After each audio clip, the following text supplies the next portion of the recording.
ngày thế thì xiêm tao nè ok cái ba min tao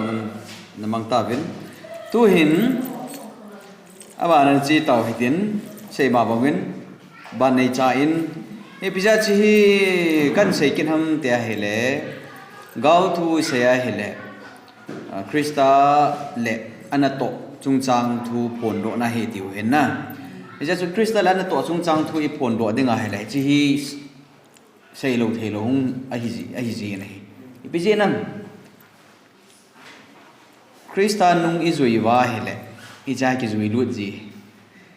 Krista lampi het naw cha he ki he lampi chalai mai ja chu isai lo thei lo isai de de ba ji ni ja chu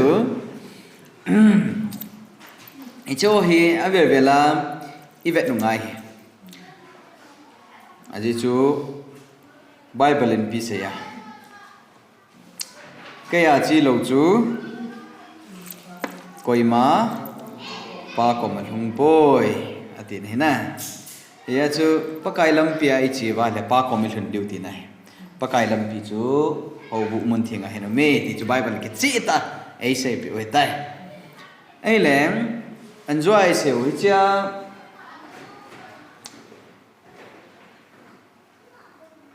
ki thei na gan tha ball ki ball ho ban la thim pu ban ti la chalaya ko chama tuim ho na ruwa cho am ta me sa pang ham khel khel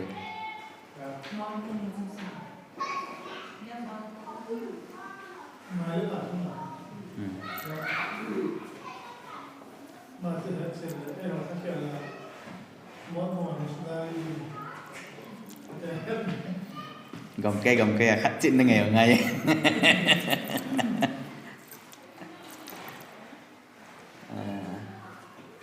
hay đấy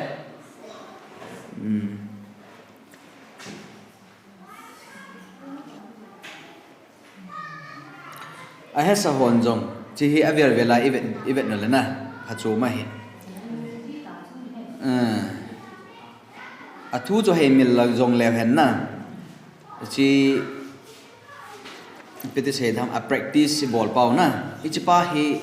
ikepa chu ngai chu ikepa chu wale athu hildan chu mini hildan chu hai mil jong leo hen na ikepa chu wale nitina I ball pau chu dana le by heart ngai lo na nitina I ball pa chu ikepa chu wa dana le chi chu apa chu mai na apa chu ding chu hi in ke ho bangan na bai hat na na no mi ho na ka sei pi sei hi jong le na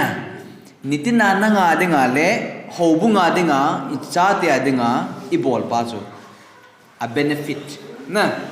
a phat chum na ji chu he ji chun ana zom taw hetin alhang pia athu hil chu hen hetan hin review wa weng ka ting chi zo ting la ipi e ho de nga hi zil do thei pi pachong mam chu che le ise ma bonga chu chalaya Israel te hin chon sir bol ting le gan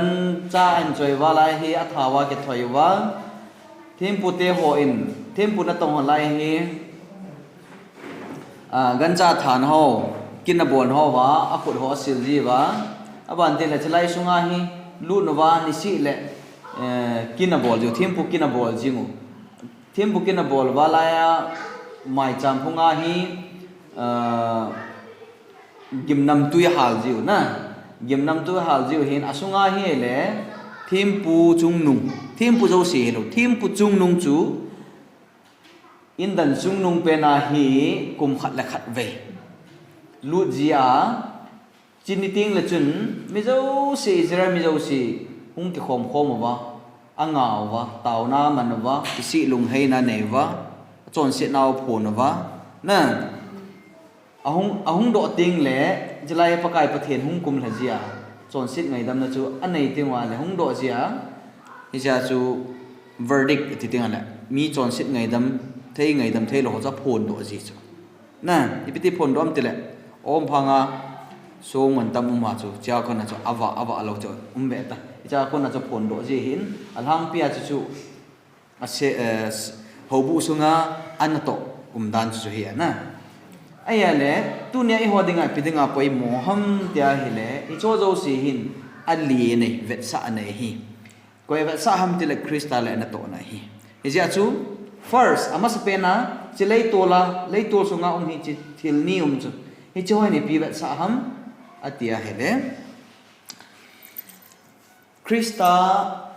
ahung thina chilai hi kel ngoi ho atha jiwa burn offering abol ju chu the bible in psm te hele ke ya chi lo chu pa ko ma hlung poi ti chu isim jing ho chana ya chu pa ko pa cho ya ma pathin cho ya ma chilai ya ma pathin alal to na cho ya ma lai ho mam lo lai ho mam lai la tho na chi jong le ama ahung kum tha na atma chen na ta choi lai ha chilai sung hi cho pa ko min hun the ne ding wa chu pa ko min hun lo le chon sit I chon sit na su ko na ngai de ona pa ko min hun lo ki ti chu pi ti na chon sit ngai dam lo ti na cho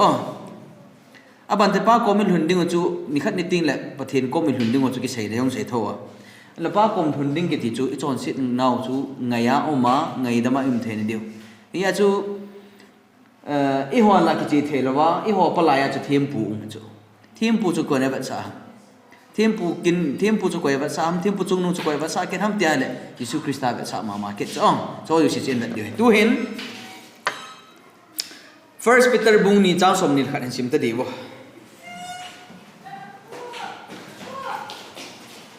ni cha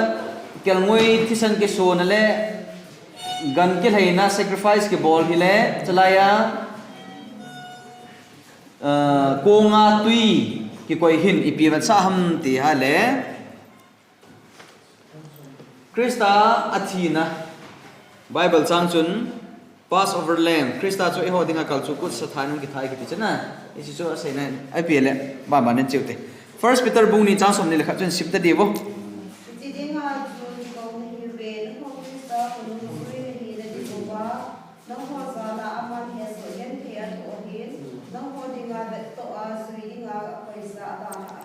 Amen na zau chana lo pi la ha ai hoi pi dinga ke ko he ti wa Krista kunung zui dinga hi ja chu tu nya it thu pi ding tabangin hin sa wang bai nge ong e ho thu pi ding tabangin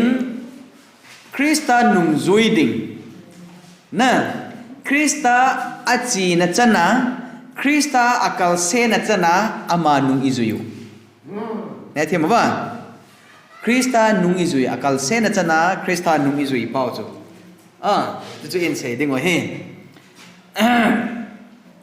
so ibiti muwam tile Bible la chu na sei da chu Krista nung zuia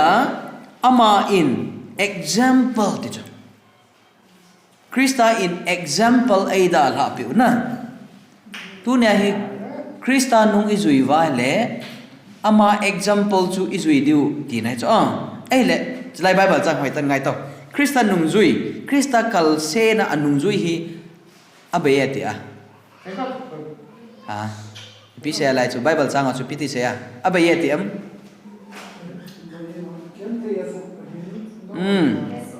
he su gen thei ati chana Krista nung zui ki ti hi abe ai poi he su gen thei nai thu ding wa hi aban ting le hi chi he su gan thei na tho a akal se na ama khunung I zu chu e ho dinga example na da ha chilai example e hon tu nya hi lagau hin khoi man na wa chon sit ka da la thei poi ipi ka ti ham ka hat thei poi na ti ho chana e cha ko na hi izel do theo example e da la piu chu ya chi ko na chi ne vet deu hi tu hin hi cha lấy tô la thil te ni hin ipi vat sa ham ti le Krista a thim I chan thein diu thim chan na he chu chu lagawa step ma sao cho e thim ba ipiti thim chan novam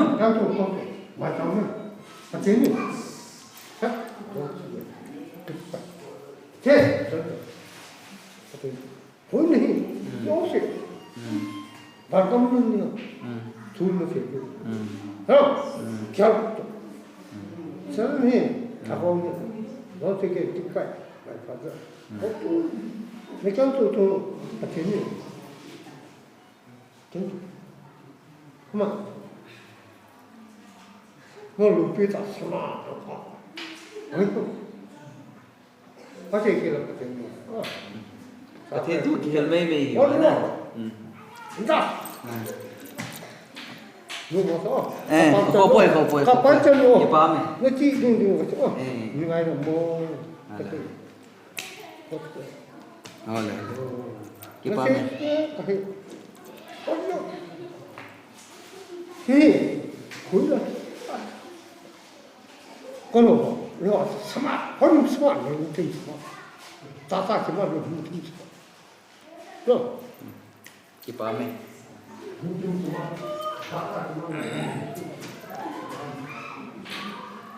ยินหล่อเทขัดเทยนะ ไอ้แหละจะได้เห็นอิสิมบัจุนอิสิมนั่นดิไบเบิลจ้างอิสิมนี่เป็นโรมันบุงงาจ้างขันอิสิมบ่อีพิธีเทมิจันวัมที่จูกาสิมตัวเดียวติโรมบุงงาจ้างขันนั่นจนอิสิมบ่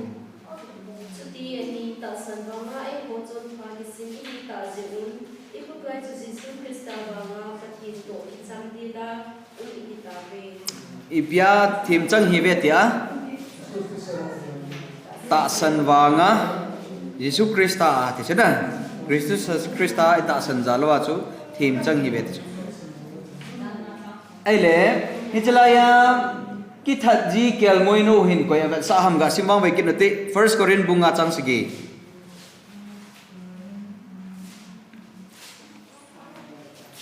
First Corin bunga chang sigi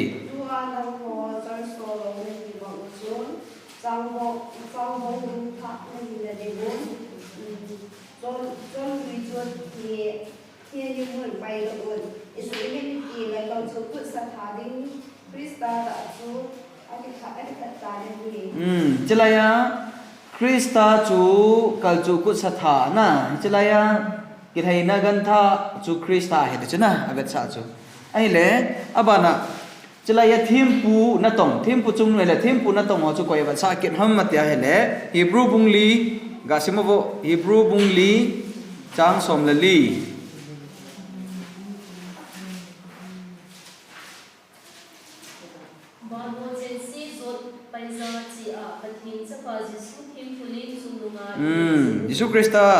Yesu Krista pathin cha pa chu ipia tia thim bli chung nung e hodinga inei ve te chana thim pu hin koi li amo hi chalaya Israel te phat laya chu pathin to Israel te ki ka dinga palaya dinga pathin nan tun chu na thim pu hoi thim pu chu koi va sa ket ha Yesu Krista chu ya chu e hodinga pathin to van lei ki ka apalai chu Jesu Krista thim pu chung nung chu inei ve ya chu Jesu Krista in aba nei chan chu bul chana ele to khut chama tui chula ipiwa sa kita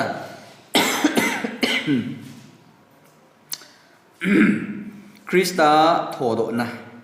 abat sa he ye ji chun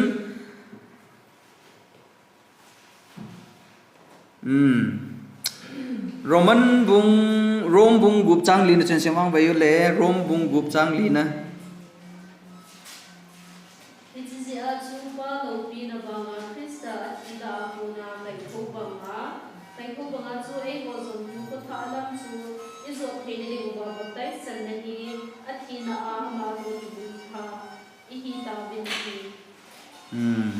Krista thodo na chu chi khot chama tui chen agat sa hi ai le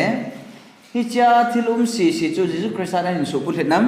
an su bulet ta chana ai le ho dinga tu na hi pi ham agat sa chu e ho dinga izil do theo chu John bung thum chang som le li la joi sima hi le hin sim ta dio sim do mo ngata na pha cham khan hun lu jong le kho poi gang cha charai sim dio hin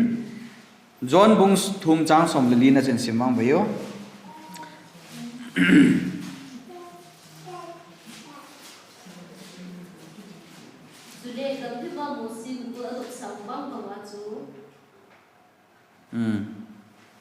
sim jam ta Koi hile ata sanjanin ama atong son kim no ade kinaniga mi him chapa hi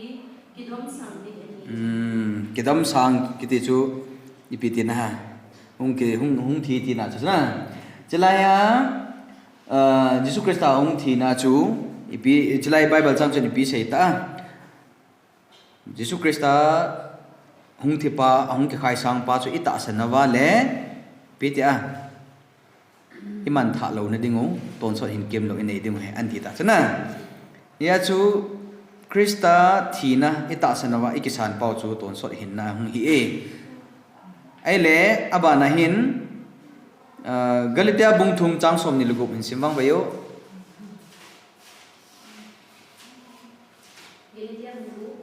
bung thum chang som ni lugup som ni lesagi Krista Jesu a nata sanuba ona chu nam mo na bon chawa batin cha te ju ati sabine segi nam Krista a baptize chang cheng season a bon chawa Krista chu ati bon ati ta baptize chanova Krista through faith ta san wanga na eo hi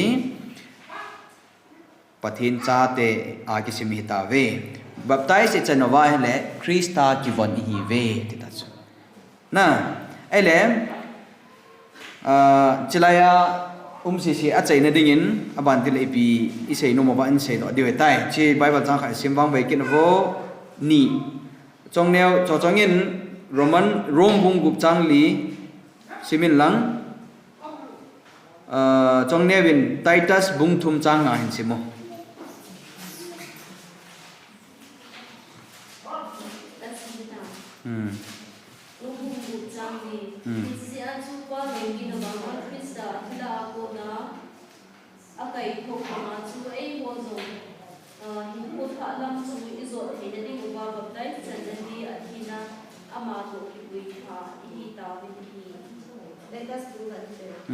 bung thum chang nga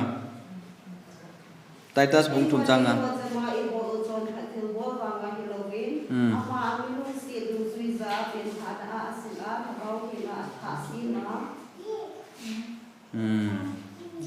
lagau thiang ki tha sema pin tha ti chana okay pin tha na sema tu hin ve tao hi ja chu pin tha na ki ti hi i thêm chân nawa ko na pin tha na ki nei cho i thêm chân ting la pin tha na ki te thêm chân na chu ipi piu ma chila he ve tao chi thêm chân na ki ti ti nga pin tha na ki ti ti nga hele crusade na ga ka khu helowin ne ti ma wa crusade na o chon si ka hi ta i phon do a i ka khu helowin pin tha na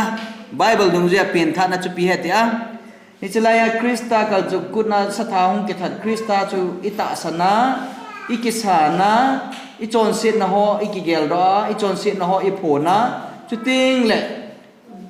ama ita san nau i vet sa nau tui phum chu ni pi vet song Krista thina le tho kit na ati chana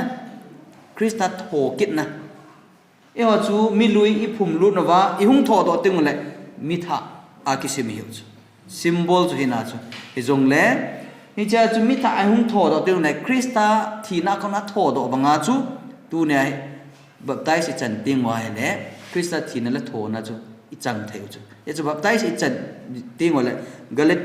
Galatia bung thum dung ju ya chu baptize chan ting wa le Krista ki von i ve de chu he chu Titus en pi cha pin tha akiti e de chu ne thi ma ba ni ja pin tha na ki ti hi Krista ita sana i chon sit na i phona hin kho tha mang ta nge ka chon sit lui ho da la ta nge ta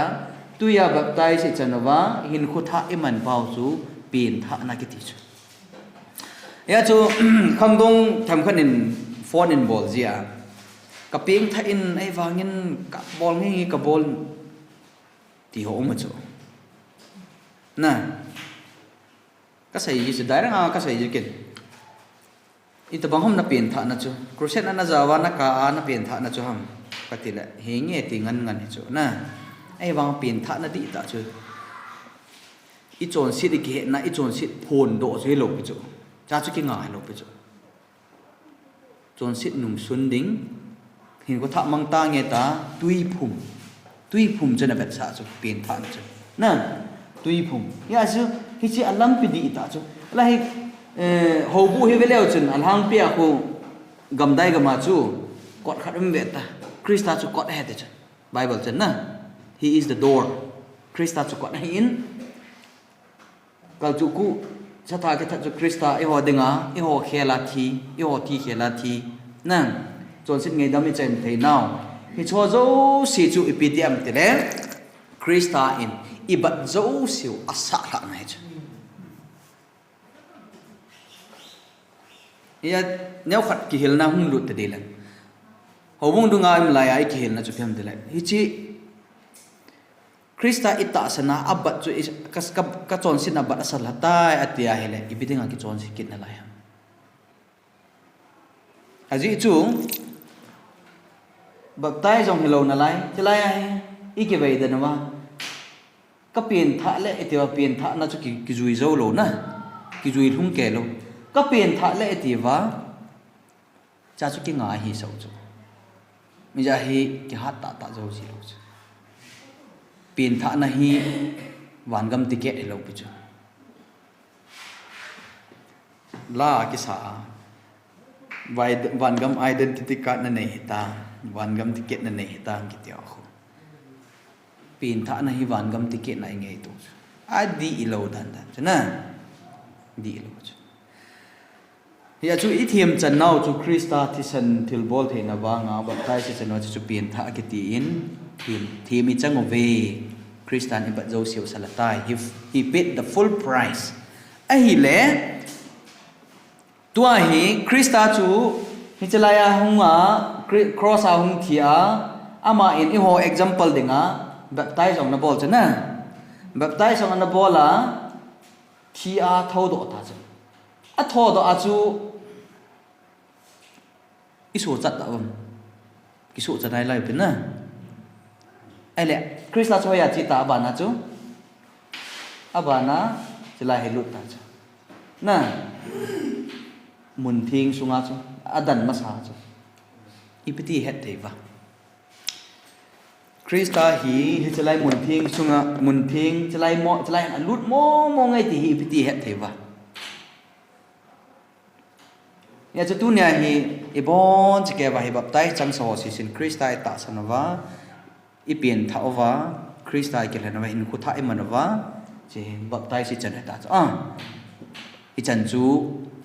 mi ta aban hi bi bol de moham in khu iman ding da na chu aban in ke de cha ele Krista in jalai ho bu mun thing sang ipi bi mam tia hele thau me khong ma chang ha su bread chu an hem na vet sa na chang ha ma la hi mai cham phung gim nam tui ke hal na chu hi chu Krista na bol su a bolam asu bol het na khat na ani na I ho adinga ipi hama poi mo chu na hi jin ro deu chu in sei deu tu hin Krista hi lai lut mo mo nge ti het chit na Bible chang na ve to ama sa pe na dingin Stephen songa se li wa chu Jesus Krista wana kal to ta chu na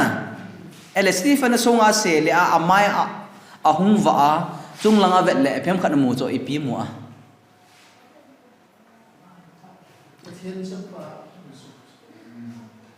khat ve ga simate chi chu sim sao te in hall wo homework class work na ga pi wing x bung thum x bung sung de ni in hall ta di wo class work khan nan pi wing ke nang kan hall de amu ma sa cheng som ko pi de he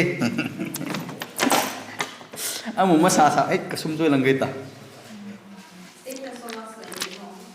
ase liwa wana betna ipm muam x bung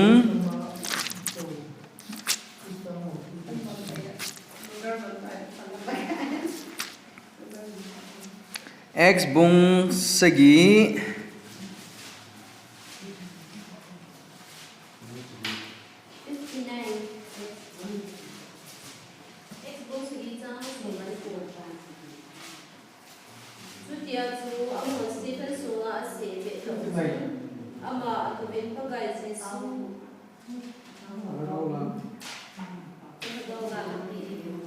jo athi ko ne na wana ipm muam ga holobo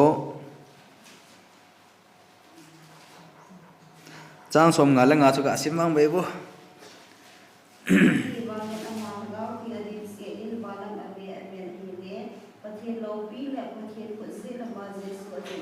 hallelujah lâu pia na chalai hi sanctuary si hoi tai si ma lang lal tau na khat be to lal tau na zit lama chen di chalai lal tau na zit lama chen thim pu chung nung thim pu na to azom hi cho pathin japa adingi ti chalai table of showbread ko mai thim ba lai na dinge ti cho ele revelation bung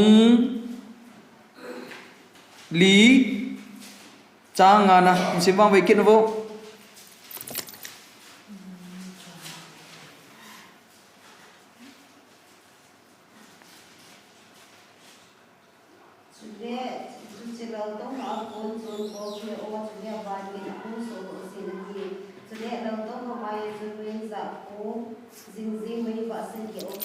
amen hallelujah betul je jelai hin khat me kat china batelal to na khat me kat china jelai hin Stephen amwa jelai mu chana ai le John ni amwa choya amwa jelanga kha mu kit chana thau me khom se ge ome chana ai le abana simkin ate revelation bung nga changgit na em de bo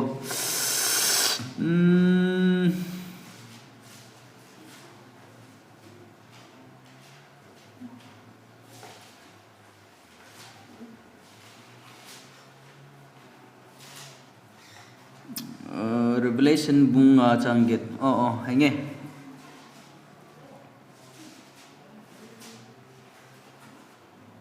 revelation bunga changgit nè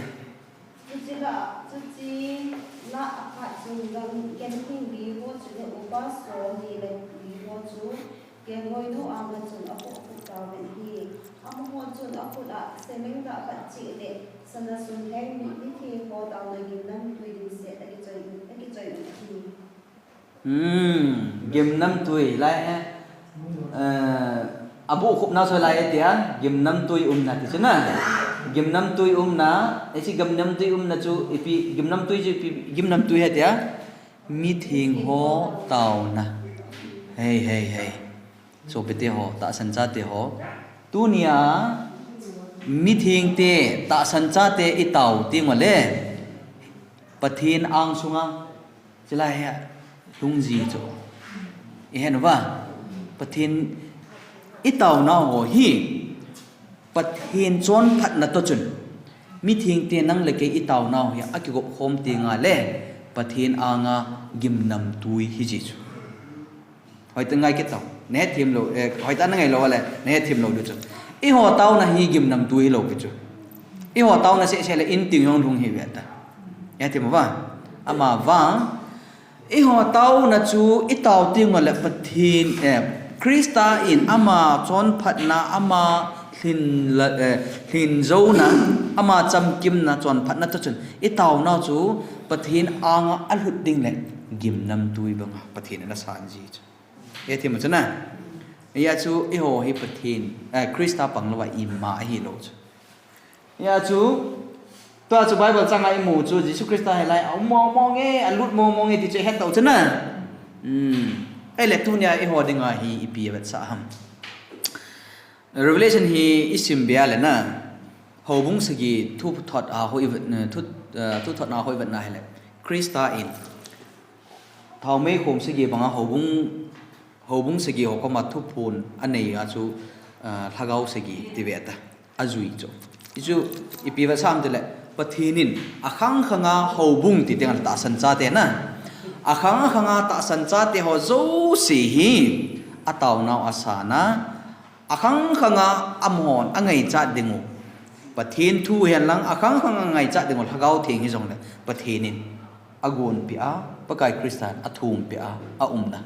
imu chu revelation a chu ele tu nia e hodinga ipiham Israel do theu chu chulaya masapen ni chin se to akisei masa chu chi hi jin chang ha ki ti hin pi wat sa ham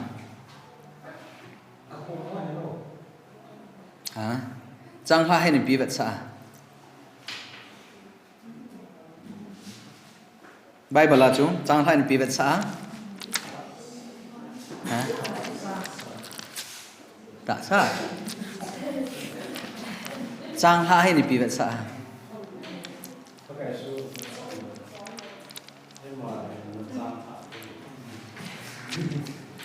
hình là trang hạ cái thì na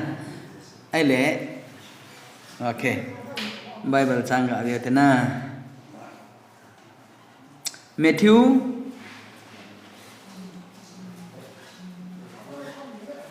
Matthew bung li trang thum trang li na chuka simbang beute Matthew bung li trang thum trang li trang li na chun sim jing obo ai hiện là mà đồng của hiện hiện sao hóa gì là hiện đầu tiên thì mà trên cầm số là con là cũng có chân sĩ là bộ hình này hiện số một số ok trang hạ cái tỷ hình thu vật sao chứ nè ai lẽ chỉ là hồ bu sunga trang hạ con tỷ vật sao chỉ là bát thiên thu vật sao cái thêm mà ba Bible trang tăng đồng zoom nine rồi lại chỉ là gã sim vang về theo chú hình tiến bát thiên thu hi trang hạ hi Jesus Christ and I am the living bread cái mà hình là trang hạ cái gì chứ nè ai lẽ Jesus Christ in bát thiên thu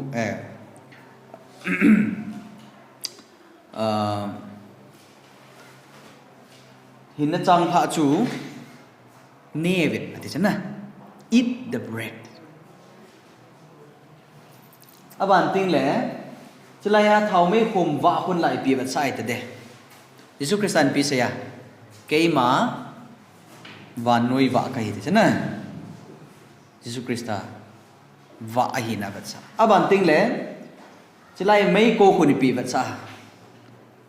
pakai lagau thing vật sa nè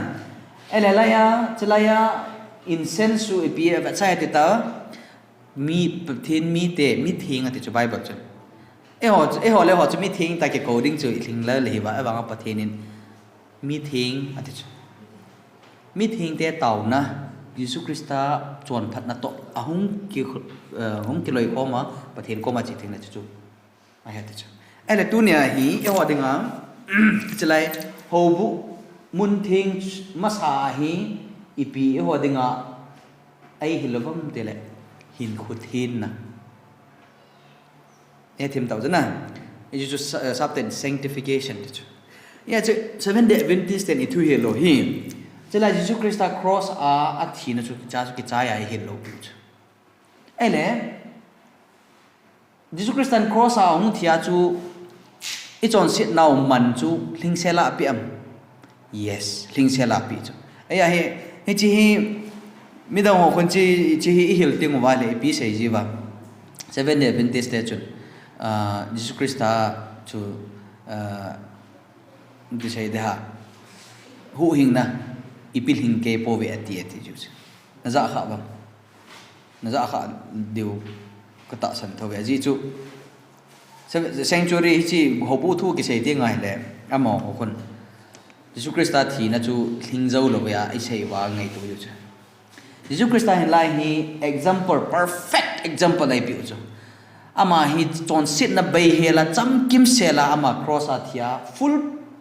price to full paid ai biểu ta ji ibat zo siu chu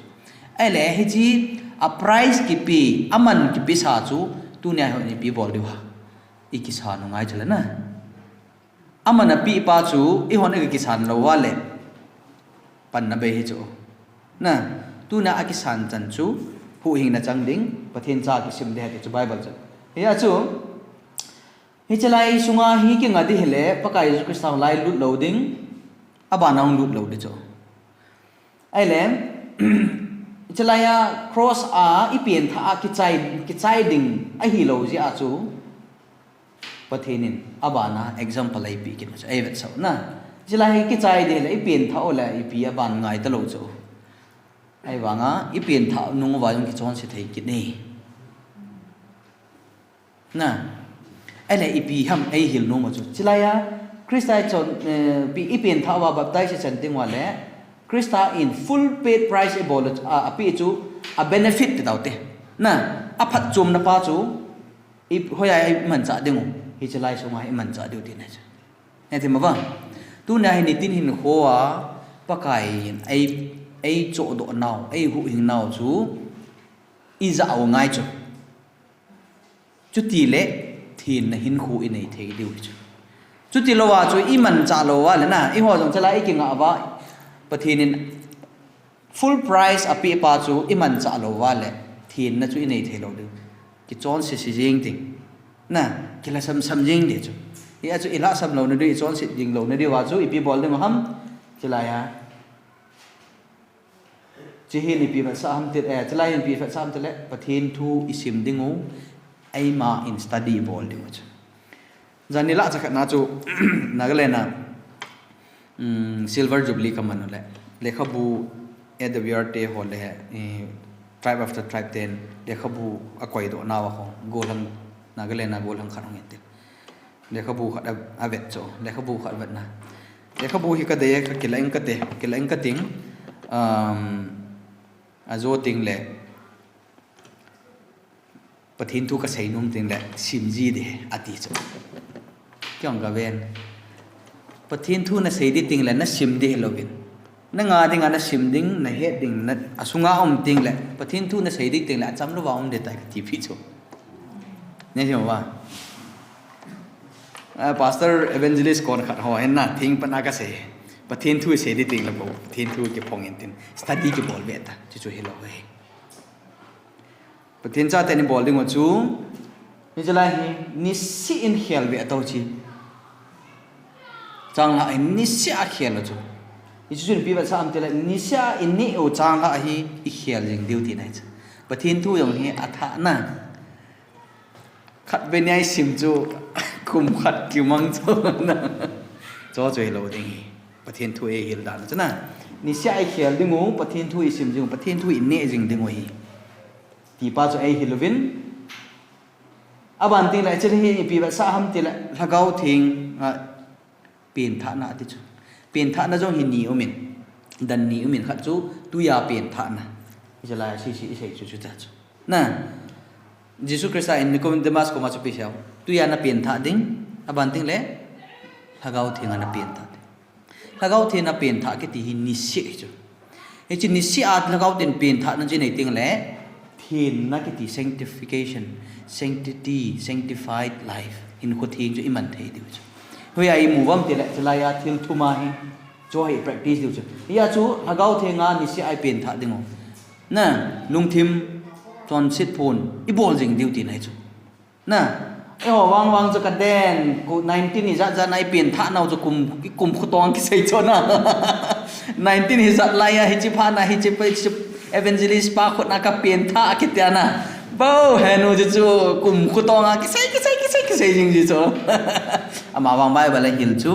pin tha na kha chu chu awa tuya pin tha na aban ting ne thaga wa pin tha na chu pi ham nisia pathin thu ne jing ding sim jing ding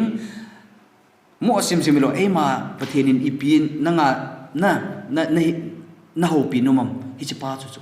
na sim te nga hele thaga the nga pin tha na nei ding aban ting le wa chu ni pi ban sa witnessing ati tingai le mi ho ko ma sei phung mi ho ko ma witness gachia mi ho ko ma chu pathin thu sei pya a bil he a tak ti di hello witness ati tingai le nang ma chon da na ko na jong na witness thei mi ko ma na ka sei thei na mi khat te di chu in sung khat hi te bol ve chu pathin na tong khat hi gam tha khan am he na ipi bolawam tile aji acha te to hen nilha se le hen na hoi ta ki sil thema mai he sela bazara chi ji vet cha cho ding ne hela chi ji vet chan ani si na bolawin hele mi te han chi te hi an ti ta cho na I mai thaya ko na witnessing ni thei cho ne thima ba pathin thu ka sei se hoi lo mi a hatua ga kaya angonga chin kan ga kai khoi lo na na so po gachia in lang pa tak ni ti ko witnessing hello so na different from at chom in hong de chlaya I hon pathin thu isi ma pathin ne ho pin ho I hin kho wa pathin na ato ho chu mi ho ko mas sei phung giống hết thế vẹt xạ giống hết thế nè hi chu witnessing cái thế hay chu witnessable là wa chu mi ko ma ga sei se chu ai là wa là ga vẹt xạ se chu hi kết lo aba nai pe ha tao na ai thêm mà hi cho thum hi tao na pathin ko ma ama pa chu pathin tu ta mu de na ngai na ho sa he le hi cho thum hi na bol mai tao na zui ngai ha sen ke sen lang pathin tu ta chu a bon chi ke het thiam sa han lang ke tao pi hi le an zo ting le satan pa banga pathin thu do si he ai zu do ong ni chu ne na ya chu tao na to witness to pathin thu sim e hon e bol liu chu chi hi ni si ai bol liu chu chi ni si ai bol wa le hin khu thi na ke ti chu di chu all ni khat na hello ya chu e hon khat ve sim ma hafta ha ai ngan chu hello de hi chi bol ting wa le hin khu ting nei dingu Christian nung zui ama chi na chana chi ama kunum zui hiu na bet sa này ai le a chai nai tai tu hin tua hi Krista hoya ta matia hele ni khat ne seo ho bu mun thing chung nuwa alut tai ti cha e thim wa ho bu mun thing chung ta lai he chu Jesus Krista masanga chu Israel te phala jalaya uma Stephen songa se li apat na 1844 chan William Miller ho tu sei chan chu islai songa he na to chu ya chu 1800 lai ho chu na ve deu chan na pathin thu a revival reformation kiti ho chum chan na renaissance kiti ho chu sapong hon le khasim nan za kha de he zo zo na um he chu ipizi nam Christian na to na pathin thu a witnessing William Miller ho loi Martin Luther ho loi pathin lai he pathin na to na pathin ta san cha ten anung anujui naw chu chu e ti ma chuna ele tu nia 7 day Adventist ten hoya ai jui lut no ba Krista chu lai song ai jui lut taw chuna ya chu ni sia hi chilam pi hi ju jung jing de wi ele asunga chu ipium ta gang chan sei taw te hi chei de wi tai hi chai sunga hi pium tam te hele ho in thutan na ang thung tai tiu pau chu ta chu Jesus Krista hobu mun thing chung nunga thim pu chung nung hi na neya hobu mun thing chung nunga alu chu thutan na hung thun cleansing of the sanctuary ti chu hung thun pathen thu kan khola ya kan lung thim sa ka sai nom lo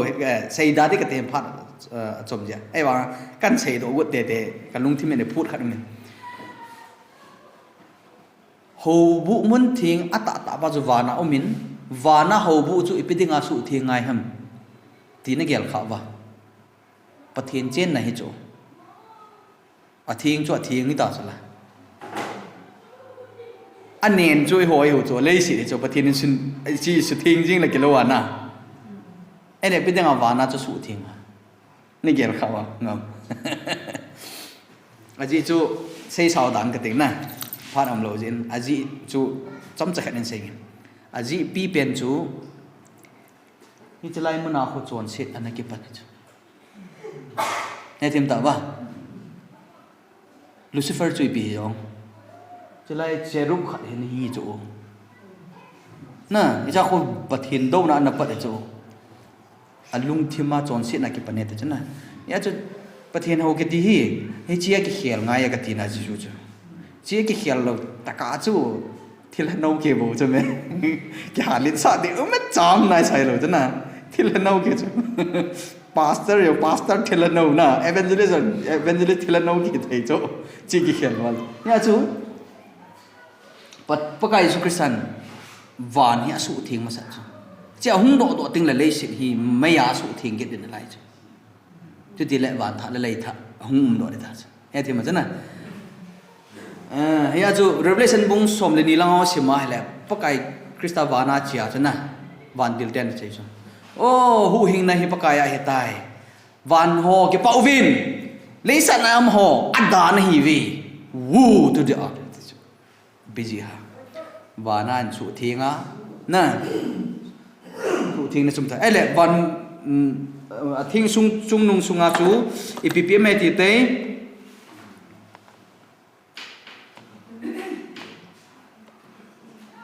thing chung nung sunga hi pathen thing kong me te chana pathen thing kong chu isei bo ma chu pathen thing kong sunga chu pathen dan som ome ti chu hen ya chu pathen dan som hi Bible dung ja chu ton so na hi ti ho pathen dan thu ya thing hi pathen hi na pathen character uphold do chu pathen government a foundation a bul chu pathen dan ni chi chu ya chu Lucifer in jong a hin do pa na chu pathen dan thu pi hi a hin do we ti chu ya chu chon sit i het thei nau chu pathen dan thu na chon sit ngei dam na chu Krista ti sana hin chon sit ngei dam chang hi ta avale pathen dan government nu ya chu im ding wala pathen dan chu izui chu pathen dan chu izui tung na pathen dan chu nga hi ut isu khela wala anu ya na izui wala tan chu nga tin hai chu na simple pe na sai ding chu ya chu tua hi pathen Jesu Krista la ya oma hi tu tan na ome ti chu ho message 7 day Adventist day pathenin ai ko chom naw ai len chom naw upiji ham pathen thu het theina ine hi upiji ham pathenin tu na ne ya ai ko chu chelai masanga chelaya hi pathenin ana chate mi tam ta naman cha chu sei jui ho posa ho naman cha tu modern history a sei dinga hele Martin Luther holoi William Tyndale holoi amo he pathen naman cha chu pathen thu ja mi tam ta an thi chu na pathen thu ana le je wa mi tam ta an thi chu pathen thu paper nail che khet na aneu la na thiu chu chelai hai na pathen faithful witness an nei chu dunia jong hi nang la kai la he Krista izui lut na ta chu ya chu dunia faithful witness hi ngai ya de ma ai le chelai Krista izui lut no hi Bible chun present truth ati kharam chu present truth ti chu pham te le Krista achi na chana izui lut na wa Israel te dinga present truth chu pham te le Messiah ahung tai chu na Paul ho Peter ho dinga present truth chu pham Messiah Jesus Christa chu pathen chapa hi ama chu ta sanun hu hinganum thele dingon na ele modern medieval period na present truth chu pham pathen thu a the just shall live by faith ta san wanga hu ingam de hi pathen thu a na matile taw na joy all ola atu sim hina revelation to in sim kha gima gim ne an no manom hi so so i bol man lo diu tan pathen pha sa la phat kiting le i sei diu hi agima gim ne pathen hi chi thu ta ho a hin le tun do kit na dinga hi ai jo si satanin ana su mang cho chi thu hil hi aban tin da application mi jo si ana su mang ko cho ya su Jesus Christa hi ta san nei nei wale tu nia hi full paid price ane chu chilai hi apply I bol cho apply I bol wale son sikit ji ki ho so experience ai wanga hi cho jo si hi chilai hi apply I bol jing wa hi le full paid price su ta san na apply application to inei wale chon phat na chu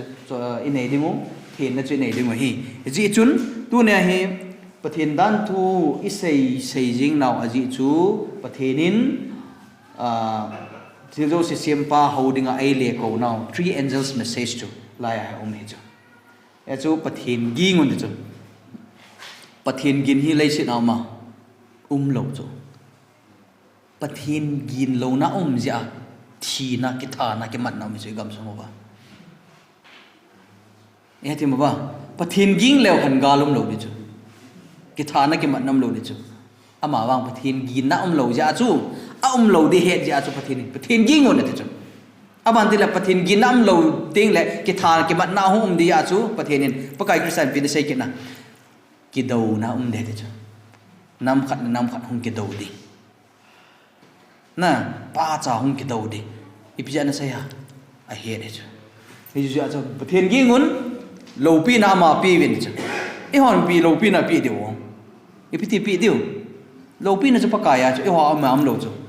ประเทศโลปีน่ะจังละลิตาเวมีโรสีจอนสีฮิเวตจ้ะน่ะประเทศโลปีน่ะจะตัวเนี่ยให้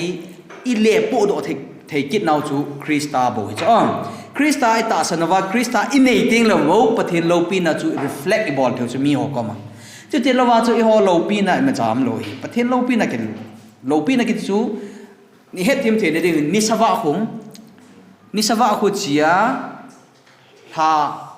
ว่าในโลกุนอัศลติงอะไรถ้าว่าไอ้หมูจูใช่ไหมเฮ้ยจะบังอาจจูปะทิน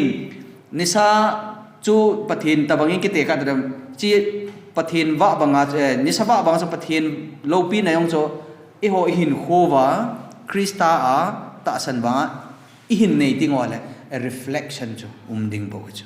นี่อาจูปะทินยิ่งเงินปะทินโลปีน่ะปีเวนเดลคริสตาก็มากิเลนะ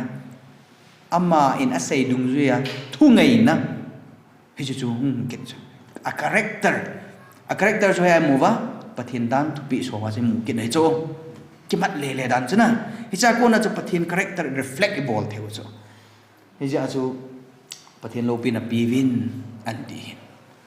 อาบันติงแหละโจลงะนะอทูจะบานน้ำตาลอาใจนะดิ้งสไลด์ขัดเห็นบัดสังเกตฮิจิลัมปีจูอีพิลัมปีฮัมเดียเหล่ฮิจิลัมปีจูดิ้งจุดดิ้งฮีอาเบย์วังฮิป่วย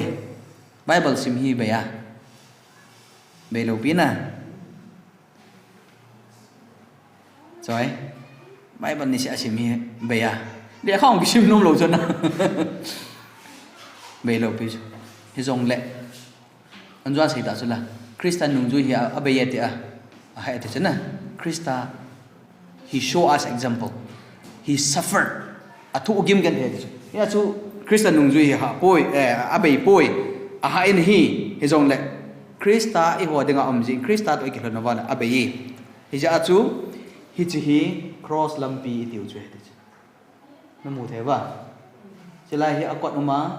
chilai na gan tha chu ma lai hi ni kha chu tui chu ma ban ting la ko dum kiet na zit langa hi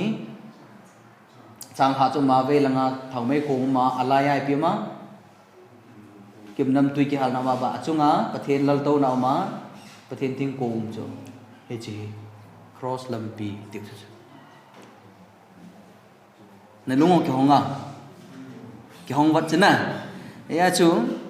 niti na cross ki put ben ti chu Christian kanung hin zuin ti chu chi chuให้เต็มตัวจ้ะนะประกาศคริสเตียนกันนุ่งหินจุยจันจะ crossing กี่ปุ่นนั่นนั่งห่อเกตายตัวมุนนั่งหินเอาโจสิดาลฮาวินหินขุท่าเนวินกันนุ่งหินจุย cross กี่ปุ่นนั่นกี่ทีจูฮิจิลัมปีอิจอดพอ cross กี่ปุ่นนาวฮีประเทศลัมปีคริสต์ลัมปีอิจอดนั่นจะจีฮีฮิจิอาจูฮิจิลายให้กิ่งอาโลดิ้งฮิจิลายให้กิ่งอาโลดิ้งฮิจิลายให้ประเทศก้มอิลหุนกะสีวะส่วนสิ่งไงดังna ichan ka siba krista hung ting le pa pathin ta lopi ta im khom ni diu chan ge ya chu krista in cross a full paid price a pi pa chu tu ni apply bo ngai chu a benefit chu iza ngai chu na mi khanin check a pi halang benga ki chi hele sum na mu de na mu lo de chana mi khanin sum la khat na ngai cha chu la khat chu mi khanin na ji pi la khat checkมีหัวขันนะเช็คนับปีอ่ะเช็คจนนักเก็ตใจเลยเช็คงาจูซุ่มน้ำมัวโลจันนะเพราะอะไรจริงไงอ่ะเบี้ยงานจริงไงจูฮิจิตบังจูฮิจิช่วยเห็นไอ้เสียนุ่มจูอ่ะบานติงแหละฮิจิโฮบุสุงาปะเทียนนัตโตนะ7 Day Adventistแต่นี่ฮิลูจูฮีมีดังยินทิ้งปนาจู